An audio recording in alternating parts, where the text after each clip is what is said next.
Welcome. In culture sector, finance is always a big topic. We would like to explore ideas from different regions of Europe to find out the best practice. In this episode, we will explore 1% rule for art in public space, an economic principle that has shaped cultural life in Sweden for nearly a century. This overview focuses on how public art agencies and various stakeholders have woven art into shared environments, making creativity accessible to people in their everyday lives. It is a look at how legislation, long-standing traditions, and innovative strategies have merged to foster a thriving artistic environment with art becoming everyone's property. The Public Art Agency Sweden, founded in 1937, has played a key role in this development. Its mission is clear. Art should be accessible and innovative where people live and work, while serving as a future-oriented cultural heritage. From the start, the agency worked to provide Swedish artists with meaningful employment opportunities. This initiative has stood the test of time. Although building methods, governmental structures, and cultural policies evolved over the decades, the fundamental goal of supporting artists and ensuring art is visible to all remains constant. Today, the agency continues to commission artists to develop new public artworks and acquires art from living Swedish artists. These acquisitions end up in offices, universities, hospitals, and many other locations where everyday life unfolds. The agency also hosts programs, artist talks, and events in its home on Skeppsholmen in central Stockholm, welcoming visitors to engage with art in a communal space. Public art in Sweden follows a distinctive path, reaching people who may not have explicitly sought it out. In museums or galleries, visitors actively choose to engage with art, whereas a public artwork meets the public in the open, often without invitation. This dynamic can trigger strong emotions or spark entirely new ideas, which underscores the importance of anchoring public artworks from conception to installation. Anchoring involves ongoing communication with communities, advisory groups, and other stakeholders to ensure that art does not simply land in a setting, but becomes an integral part of that environment. The process is long-term and includes representatives of the local community, property owners, architects, landscape architects, and curators. Ultimately, a well-anchored project continues to flourish long after the artist has completed the work, supported by printed or digital materials, walking tours, or local partnerships that keep conversations around the artwork alive. Many of Sweden's artists incorporate community engagement into their practice, especially when discussing societal issues or reflecting on the big philosophical questions of our time. The people who live in a particular area bring essential insights for the artist and commissioning body. In these cases, a transparent and mutually respectful collaboration is vital.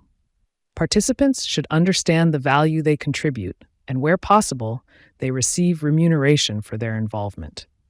The intended significance of the artwork in that specific context should also be communicated, so everyone feels ownership of the final outcome. Funding for public art in Sweden takes different forms. Historically, support came from the church, the crown, merchant classes, the labor movement, private donors, and eventually from municipal, regional, and state resources. Municipalities, regions, and national agencies remain significant commissioners of public art, often channeling support through the 1% rule. This principle formally dates back to an inquiry from 1936, culminating in a 1937 parliamentary bill that recommended devoting around 1% of a construction budget to artistic decoration. The broader socio-political context at the time included the rise of the Swedish welfare state, industrialization of the building process, and a need to keep professional artists in the country by creating viable work opportunities. From its earliest years, Public Art Agency Sweden oversaw the 1% rule in state-sponsored building projects. In 1937 to 1947, the rule was explicitly applied. After that period, annual allocations supported ongoing public art efforts. Over time, new laws and reorganizations in public building administration altered the funding structures.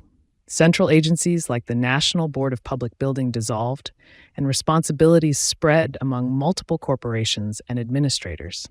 Concerns emerged about maintaining quality and quantity of public art, but subsequent cultural policies reaffirmed the importance of art in public spaces. Notable developments included Sweden's first architectural policy in 1998, Framtidsformer, Forms for the Future, and the more recent Policy for Designed Living Environment. These policies view art, culture, architecture, and design as integral to shaping human-centered environments. When the Policy for Designed Living Environment was adopted in 2018, it reinforced the 1% rule across government agencies involved in construction or building redevelopment. Public Art Agency Sweden received a government commission to develop methodological support for how up to 1% of budgets for new builds, redevelopments, and extensions can be allocated to public art. Collaborative partners in this effort include Akademiska Hus, Jernhusen, the Swedish Fortifications Agency, Special Fastigheter, the National Property Board of Sweden, Swedavia, and the Swedish Transport Administration, demonstrating that implementing art is a shared task across many tiers of government and public services. Regional administrations have likewise embraced public art, with 55% applying the 1% rule. Regional authorities frequently adopt art guidelines or policies, often approved by elected officials. The same principle applies to how funds are calculated. Some base the 1% on the total project cost, others on a region's entire investment budget, and a few choose a fixed allocation per square meter of construction. Variations exist in both the rationale and mechanisms for implementation, including dialogue and needs models, or strategic zoning, where only certain areas of a new building, corridors, waiting areas, and near-patient environments become focal points for permanent art installation. Municipalities, guided by historical precedents, expanded the use of the 1% rule through the post-war period, especially after a 1960s government inquiry into the home loan rule, Bostadslåneregeln. This inquiry enabled housing companies to secure subsidized loans on the condition that art would be integrated into housing projects. Municipalities such as Skellefteå, 1962, and Stockholm, 1963, introduced binding 1% allocations, thus normalizing the practice. Today, 41% of Swedish municipalities apply the 1% rule. The introduction of the cultural partnership model, Kultursamverkansmodellen, in 2011 further bolstered adoption, leading to greater consistency and a clearer transformation from optional mottos or recommendations to a rule-based approach. A single percent of the budget can vary significantly from project to project. 30% of municipalities and regions apply it to the entire investment budget, while others base it on only the construction cost. Some local governments opt for 0.5%, while others exceed 1%. Over time, municipalities have expanded coverage, applying the rule not just to new builds, but also redevelopments, extensions, and outdoor environments. Private enterprises have also embraced it, recognizing the value of artistic elements in communal or commercial spaces. Examples abound. Vara municipality requires that land developers devote at least 1% of the purchase price to art. Årjäng municipality mandates the 1% rule for private developers working on municipal projects.